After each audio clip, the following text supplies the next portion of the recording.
What do you guys reckon, of the squad? Obviously, it's a big, powerful forward pack. What does this say? And probably a relatively predictable backline. What does it say about Ian Foster's intense style of play? Are we going to see something different from what we've seen over the last few years with Steve Hansen, or do you think we're going to be heading in a similar direction?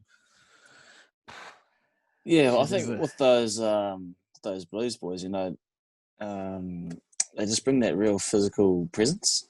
With Hoskins, Paddy, Akita, Caleb. They got that real physical presence, and especially teams like against the Boks, who are a real physical team, and I think those boys will really suit matching those type of players.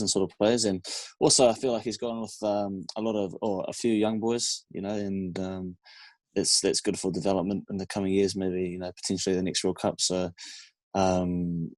in terms of style of play, I don't think it's clear at this stage, but there's definitely a lot of potential and excitement there.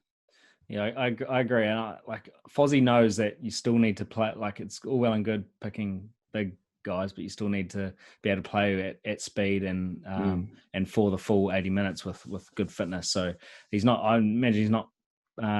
He's rewarded form, which is great. But I'm sure Fozzie will still be keen to play fast and up tempo, and I'm sure he's confident that the guys he's picked can run that style of play no matter what size they are. It just so happens that some of those boys we've spoken about earlier are pretty big.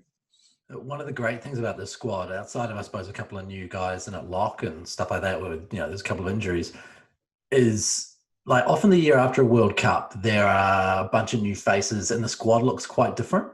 But this squad looks very similar to the old squad, doesn't it? Bar a couple of faces, like the key members of this squad, they were there last year. They know what happened last year, and they're still young enough and still have enough future in them to be there in 4 years' time, which bodes well, I think, for this team.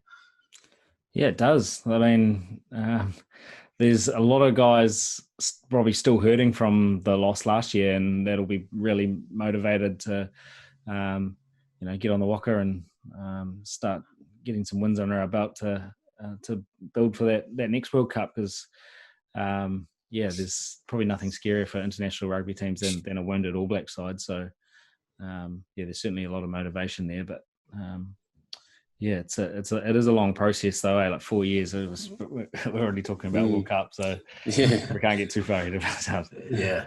Especially when we don't even know what's going to happen this year. Yeah, exactly. And was there talk about that, Brad, like after the squad announcement, about what you guys can possibly expect? I mean, I know they're talking about a 4-test Bledisloe series, but I mean, you can't, book out any annual leave or anything right now, can you? Because you don't know when anything's going to happen. No, I mean, we've pretty much heard the same rumours that everybody else has at the stage. I've certainly been told that we'll obviously play Mitre 10 Cup this week and most likely next. And then after that, it was a kind of, we'll wait and see what happens. I think they were talking about maybe confirming something at the end of this week, but whether that actually happens, I'm not too sure. But we've all heard the four tests against the Aussies is probably looking the most likely at this stage. I mean, Argentina had some players actually test positive for COVID, so that's not good signs. And then I don't think South Africa have even started playing rugby over there yet, so that'd still be a long way off. So it certainly seems that Australia is the most likely scenario at this stage.